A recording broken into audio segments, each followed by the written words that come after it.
Alright, so following the explosion of views I've had on my channel over the past week, I've decided I'm actually going to put some effort into uploading some content. I'll be starting a new series that I'll hopefully continue into the future, or hopefully into bigger and better things later on down the line.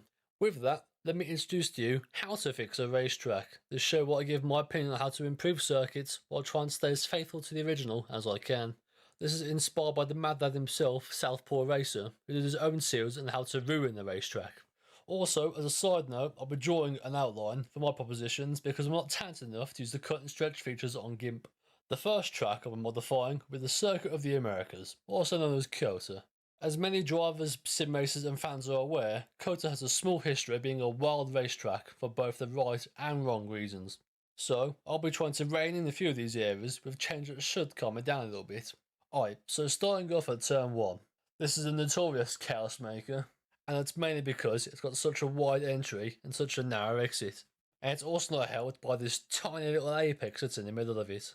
So my track change will be to narrow up the entry and also make the apex last a lot longer.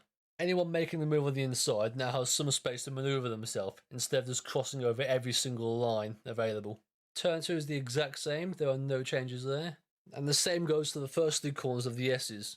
While it's not the best complex in the world, it's also not horrific to travel through, so I'm going to leave it as it is. However, the 4th turn is getting a reconfiguration. I've never really been a fan of the double apex thing that sort of goes on at these 2 points here, so I've straightened the corner out to be sort of like a single apex that goes around the entire way in one swooping motion. Then the corner after, it goes from being a king into being a small sweeper by taking away a little bit of the inside. The corner after that is exactly the same, and then we get to probably the corner everyone hates the most at this track. I've never been a fan of this uphill king that just sends you into the outside curb. So just like the previous modification, I've just taken some of the inside away from it so it's a lot straighter to go through. I've got no issues with the kink after that, so it's going to stay as it is. And the turn onto the straight is getting the exact same treatment that turn 1 did. Backstretch is completely the same all the way through. And like the previous corner, I've opened up the apex to allow passing moves that don't result in people dive bombing into everyone in the outside lane. Never had many issues with the next 2 corners, so they're going to stay as they are. However, I've never liked the next section, so I've completely flipped it horizontally. The goal of this is to give a smooth run from the previous corner into your braking zone. And it's also in there to stop any crashes that keep happening in this corner when someone tries to make a move on the inside.